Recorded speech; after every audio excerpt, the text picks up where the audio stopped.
Vamos conversar hoje brevemente, pegada de revisão, sobre delirium. Delirium é um tema muito especial. Para mim é um tema especial. Eu vou dar qual é a definição para mim de um tema especial.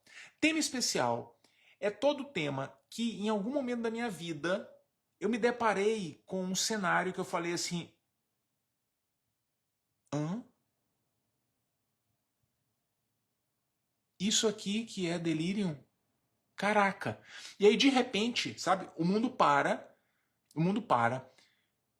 e tudo que era preto e branco começa a ficar colorido. E vem dois macaquinhos com um tambor, né, de circo, né, fazendo malabarismo, tocando a música.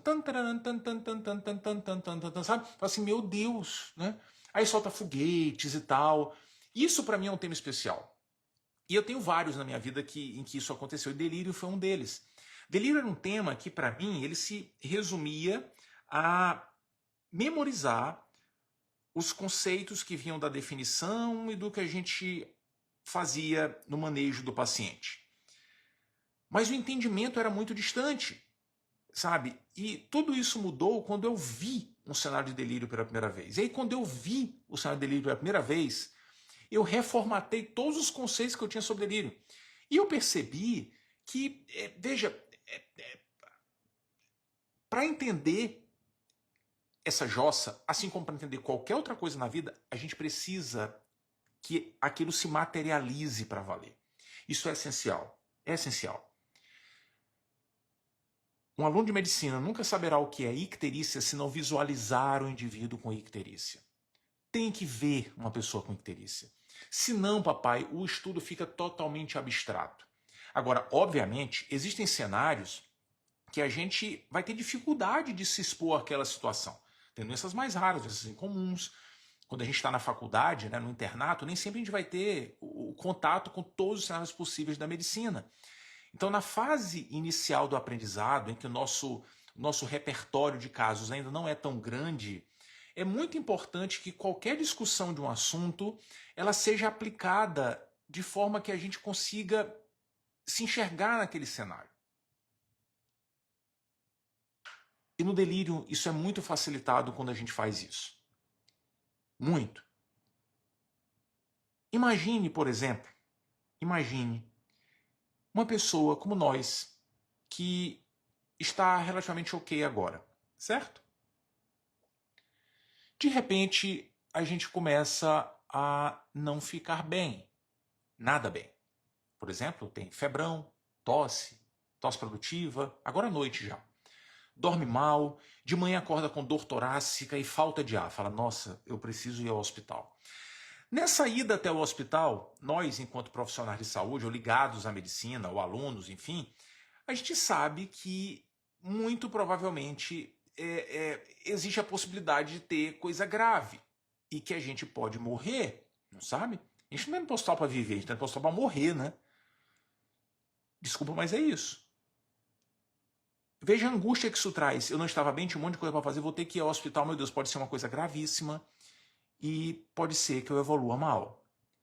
A gente leva toda essa carga negativa para o hospital e de repente quando a gente chega lá, é adentro pronto atendimento, o universo que a gente passa a ter é radicalmente diferente do universo que a gente tem no dia a dia. A gente já está angustiado, tem uma doença em evolução.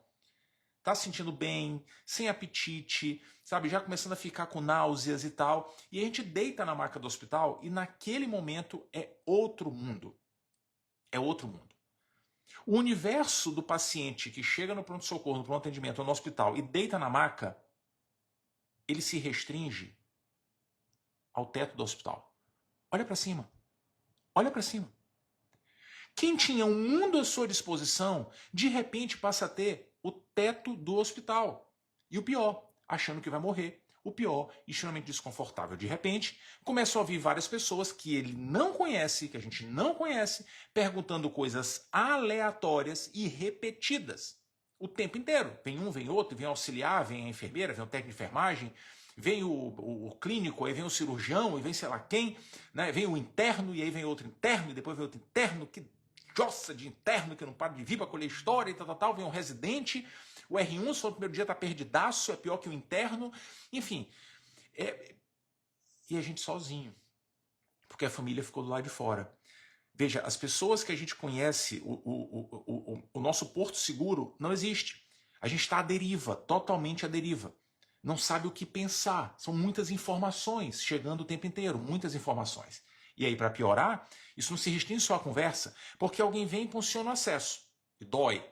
Ao mesmo tempo, outro está chegando a glicemia capilar. E aí vem um para posicionar a gente para fazer uma radiografia no leito, ou então vai levar a gente para a radiologia para fazer a radiografia, e lá a gente dá uma caminhada pelo corredor do hospital, né? E passando por tetos esquisitos, que a gente não sabe onde é que a gente está, não sabe. Entra no elevador, uma sensação esquisita de subir ou descer o elevador deitado na maca, que é muito ruim, muito pior do que ficar em pé no elevador, muito pior. E aí, para piorar ainda toda a situação, a gente precisa ficar internado. E aí, se for para a enfermaria, dependendo do hospital, vai ficar num quarto compartilhado com outros pacientes, com pessoas que nunca viu na vida, compartilhando um banheiro com pessoas que nunca viu na vida, com um colchão diferente do colchão da nossa casa, travesseiro talvez nem tenha, lençol, sabe lá. A temperatura não se controla, está frio, está quente, ponto final. A luminosidade muito menos, às vezes uma janela gigantesca que está do nosso lado. Veja, e a gente podendo morrer. E o detalhe é que se a gente piorar, vai para a UTI. E aí quando chega na UTI, é um Deus nos acuda.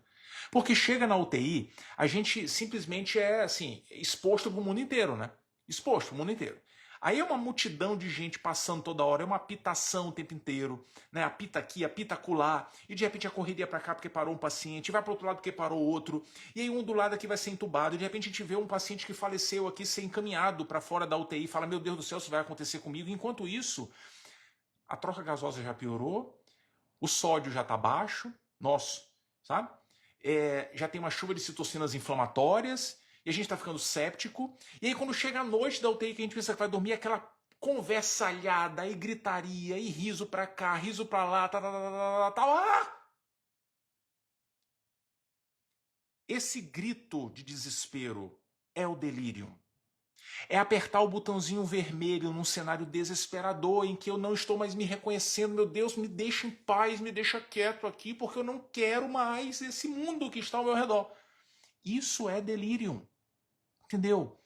É um momento que o indivíduo inconscientemente e contra a sua vontade, embora ele quisesse muito isso, se desconecta de um cenário que era um cenário violento, era um cenário agressivo, era um cenário que a pessoa está totalmente fora de sua rotina, totalmente fora do seu universo, tanto no que está em volta quanto no que está dentro da pessoa.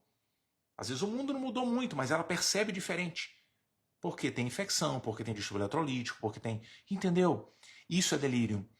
É um pedido do indivíduo, me tire daqui, é apertar o botão vermelho. Se tu, por acaso, foste um aluno de medicina que nunca frequentou o hospital, shame on you, hein? Shame on you. Pois é. Volte a frequentar o hospital, por favor. Passe a frequentar. É ali que o aprendizado se dá, né? Ou o hospital, ou, enfim, a atenção, o posto de saúde, unidade básica de saúde, enfim, as unidades de saúde. É ali que o aprendizado se faz. Mas se tu nunca fez isso, talvez tu tenhas entendido ou tu tenhas visualizado o que é delírio num cenário da vida. Cenário da vida. Tu conheces alguma criança, não conhece criança? Não conhece criança? Tu deves ter um sobrinho, um primo, um filho, ou enfim, tem uma criança na tua vida. Criança, cara, criança se muda de ambiente, ou melhor, criança não dormiu. Conhece aquela, não, hoje ele está irritado porque ele não dormiu. Veja, não é porque a pessoa está com sono que ela está irritada. Não é. É porque mudou a rotina, entendeu? Mudou a rotina. Criança, quando muda de ambiente, vira um capeta. É uma loucura. Aí não dorme na hora certa, não quer comer, não sei o quê. Porque mudou a rotina. Veja, isso não é necessariamente patológico. Né? Não é. A gente pode estar numa discussão aqui se as crianças são patológicas de maneira global. Não. Mas não é algo patológico. Mas envolve um pouquinho a ideia do delírio. A ideia do interesse da pessoa se desconectar. É assim que a gente precisa entender. É assim. E aí, em linhas gerais, essa desconexão da pessoa é uma desconexão de mente. Essa desconexão gera uma alteração repentina e flutuante do estado mental. Ela não é fixa, uma hora está mais, outra hora está menos. E essa alteração repentina e flutuante traz consigo alterações da consciência. A pessoa pode ficar menos ativa, mais sonolenta, por exemplo, menos participativa, ou muito ativa, com agitação psicomotora, por exemplo. A pessoa que quis se desconectar passa a ter déficit de atenção. Veja, eu quero me desconectar, eu não vou prestar atenção nas coisas, entendeu? Eu sou induzido a não prestar mais atenção. E tem também um pensamento desorganizado. Tá noutra vibe total. Isso é delírio. É isso. Ponto final. Essas são as características fundamentais. O indivíduo tem alteração aguda e flutuante do estado mental, alteração da consciência que pode ser para mais ou para menos, déficit de atenção e pensamento desorganizado. E tudo isso motivado por algo que tirou a pessoa do seu equilíbrio de vida. Pode ser algo interno e ou externo. Por exemplo, mudou de ambiente. Idoso, acamado, mude de ambiente para ver o que pode acontecer. Mas pode ser algo interno, infecção, distúrbio eletrolítico, alteração da função renal, alteração da função hepática, fármaco. Vários fármacos podem fazer com que a gente tenha uma percepção alterada do ambiente a ponto de apertar o botão vermelho. Vários. Fármacos que têm ação anticolinérgica, por exemplo, antihistamínico, antiespasmódico, antibióticos, por outra razão, opioides, por outra razão, benzodiazepínico. Todos são fármacos que podem precipitar alteração aguda e flutuante do estado mental, o indivíduo querer apertar o botãozinho vermelho. E, obviamente, né, tudo isso geralmente se juntando com uma chuva de fatores que faz com que o indivíduo queira apertar o botão vermelho. Na imensa maioria das vezes, o cenário clássico é de um indivíduo que tenha uma desregulação de saúde, precisando ser internado, e está internado no hospital. Esse é o cenário mais clássico, principalmente na UTI.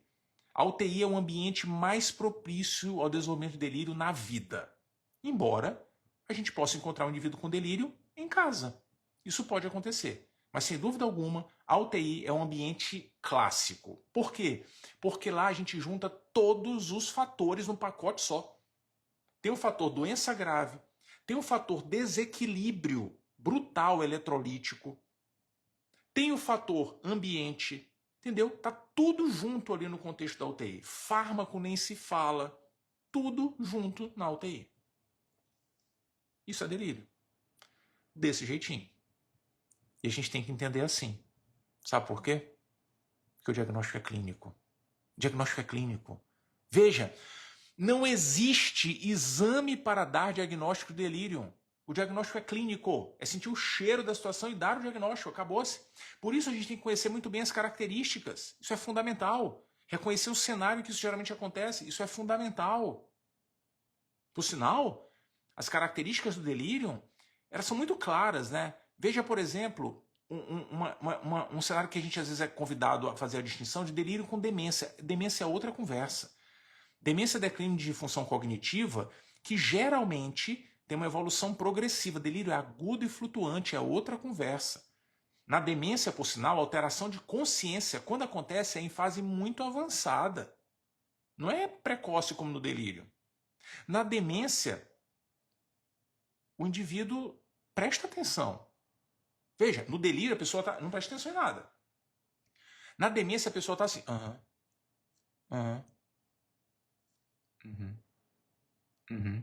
Entendeu? Não. Ela não entende, mas ela prestou atenção. Entendeu? Atenção preservada. Outra doença, esquizofrenia. Esquizofrenia. O paciente com esquizofrenia tem pensamento desorganizado? Ah, mas não tem mesmo. Tem um pensamento muito organizadinho, mas muito mesmo. Convence qualquer um, né? Aplica golpe em qualquer um se quiser, né? Não é a natureza do paciente com esquizofrenia, imagina, né? Mas aqui só não leva a sério o que eu estou falando. Mas o pensamento é muito organizado, muito bem estruturado, diferente do delírio, em que o indivíduo quer se desconectar e o pensamento voa. Entendeu? O diagnóstico é clínico. Nada de exame para o diagnóstico do delírio, mas os exames podem ser importantes para a gente identificar o precipitante do delírio. Atenção! Dependendo do cenário que esteja diante dos nossos olhos, dependendo do cenário que esteja diante dos nossos olhos, a gente vai buscar exames para tentar identificar se existe alguma justificativa adicional ou forte para aquele cenário específico. Então, por exemplo, um idoso que passe a apresentar delírio, é interessante a gente tentar identificar se existe algum indício de infecção surgindo. Que seja hemograma, que seja sedimento urinário, que seja radiografia de tórax. Obviamente, qualquer outra queixa adicional vai ajudar um pouquinho. Então, é importante buscar infecção. É importante buscar distúrbio eletrolítico e, obviamente, tudo isso vai ser sempre individualizado. Então, exame no contexto de delírio é para a gente tentar identificar causas. E isso é muito importante. Sabe por quê? Sabe por quê que toda essa conversa tem que começar com aquela história de a gente desenvolveu infecção, foi para o hospital, tal. Porque o grande foco do tratamento do delírio é a gente resolver a causa. Veja, delírio não tem tratamento específico. Não tem. Se for na farmácia, farmacêutico, me dá um remédio pro delírio aí. Ele vai sair correndo. Não tem. Tratamento de delírio busca neutralizar, controlar os fatores que dispararam o delírio. E aí isso envolve tratar a infecção, controlar o distúrbio eletrolítico se for o fato, ver quais são os fármacos que o paciente está usando. Precisa mesmo desses fármacos? Tirar o que não for necessário. Se tiver algum fármaco muito associado a delírio, benzodiazepínico, muito associado a delírio, está usando benzodiazepínico para quê? Ah, ele está usando porque ele estava reclamando aqui na enfermaria que não está conseguindo dormir. Aí por isso, eu não aperto mão de gente que prescreve rotineiramente benzodiazepina porque a pessoa está reclamando e não dorme na enfermaria. E se tu falares assim, é porque não é contigo, porque não é com tua mãe, porque não é com teu pai, aí eu não só não aperto a mão, como eu jogo uma praga também. Sabe? Jogo uma praga. Benzodiazepínico é indutor de delírio. Benzodiazepínico pode piorar a condição clínica do paciente nos próximos dias. Benzodiazepínico pode aumentar o tempo de internação. Benzodiazepínico aumenta a mortalidade. Não é para prescrever. A gente tem que lançar mão de outras medidas para que a pessoa tenha mais facilidade. Mas, cara, é um ambiente inóspito o hospital, né? Dá até uma travada semântica. Mas o hospital é inóspito. É inóspito. Tu acha que a pessoa vai dormir tranquilamente ali, sem falar que a pessoa passou o dia inteiro na enfermaria, no quarto, deitado, com pequenas sonecas durante o dia, tá menos ativo, tem doença, né, rolando ali. A pessoa quer que o indivíduo durma. Sabe, tem duas coisas assim. Veja, é para a pessoa dormir, é para a gente tentar fazer, mas não é com remédio. É tentando otimizar o ambiente, né? É isso que vai ajudar. E tranquilizar a pessoa. Isso é muito importante. Mas tem duas coisas que eu sou radicalmente revoltado na rotina de enfermaria. Uma é forçar as pessoas, assim, tem que tomar benzodiazepina para dormir. Então, vai pagar. O residente precisa pagar o benzodiazepina. Vai. Essa é uma. E a outra é a política pró-fezes. É um desespero. A pessoa está sem evacuar 2 dias. Ai, toma um laxante na lata. Que é isso, cara? Que bênção. Que bênção que a pessoa não está indo aqui no banheiro. Cara, sabe, tem desconforto, tem dor, tá tentando evacuar e não consegue, tem distensão abdominal, não tem, vai fazer, por quê? Baseado em quê? Me mostra onde é que tá escrito isso, me mostra onde é que tá escrito, me mostra onde é que tá escrito. Agora, prescreva laxativo aí e se depare com o delírio nos próximos dias também, entendeu? Então, acho que a gente precisa começar a questionar algumas coisas, sabe? Que a gente às vezes não questiona, porque parece que é normal, parece que é ok. Vou dar um laxantezinho ali, porque tem 3 dias que não vai pro banheiro fazer o número 2 e tal. Vá pro inferno, sabe? Eu quero distância de ti. Deus o livre, sabe? É uma política para você que a pessoa gosta tanto de ver os outros no banheiro, cara. Deixa a pessoa de boa ali, sabe? Eu tô falando, se eu tô falando brincando, eu tô falando sério. Não, essa conduta é uma conduta ridícula. Ridícula. Obviamente tem cenários, né? Tem alguns cenários específicos que faz sentido a gente, né, ter algumas posturas um pouquinho diferentes. Mas isso é exceção da exceção. A regra não é essa. E aí, na dinâmica do delírio, a gente precisa controlar todos esses fatores. Acordar o paciente no meio da noite para ver glicemia capilar. Por quê, gente? Aí depois não sabe por que a pessoa não dorme. Por que ver glicemia capilar no meio da noite? Entendeu? Ah, tem uma dose de antibiótico no meio da madrugada. Pô, velho, não dá para ajustar essa jossa, não? Não dá. Sabe? Não dá.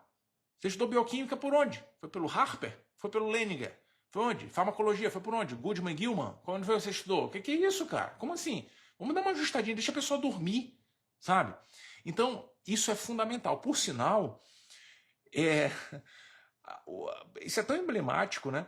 E às vezes a gente lembra só de como fator precipitante de delírio a infecção, de eletrolítico e tal, mas o ambiente, cara, faz uma diferença brutal. Então, de ajustar o ambiente, a pessoa ver a luz do dia, saber que está de noite, dar uma volta, alguém pegar na cadeira, né, o paciente, e dar uma volta no pátio, no pátio do hospital, no período da manhã, por exemplo, isso tem um impacto absurdo na dinâmica do delírio. Contato com os familiares, um impacto positivo absurdo. Absurdo.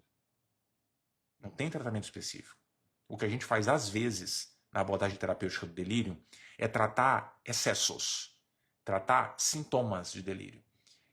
A principal abordagem terapêutica que a gente precisa fazer em alguns casos é nos cenários de indivíduos com agitação psicomotora. Indivíduos que têm alteração de consciência para mais, né? Óbvio. Que têm alteração de consciência para mais, estejam agitados, podem representar risco para si mesmo e para os outros. Nesse cenário, a gente pode considerar o uso de antipsicóticos, por exemplo, haloperidol, ou até os de segunda geração, risperidona, né? Então, isso pode fazer parte do tratamento para o cenário de delírio hiperativo. Mas o foco, a gente não pode esquecer jamais, é ajustar o ambiente. O INEP sabe disso. As questões de INEP tipicamente trazem um cenário clínico gigantesco, com várias informações, contextualizando um ambiente que a gente reconhece como motivador para delírio e a apresentação clássica de alteração aguda e flutuante do estado mental. É isso que habitualmente a gente encontra nas questões de INEP e o foco geralmente é no alinhamento de conduta. Nem sempre a pergunta é qual é o diagnóstico delírio? Não, é o alinhamento de conduta que a maioria das questões traz. Se tu quiseres agora, tu pode dar um pulo lá no Hardorquet, e lá no Hardorquet tu escolheres delírio, né? Vai lá no raio-x de temas do Hardorquet, escolhe distribuição por tema, enária na média e delírio. Tu vais olhar as questões do INEP. Pode fazer isso dentro do Sprint também, dentro do Trilha Hardwork, enfim. E aí ter acesso às questões de delírio. Valeu? Essa era a conversa de hoje, esse era o tema quentíssimo do INEP.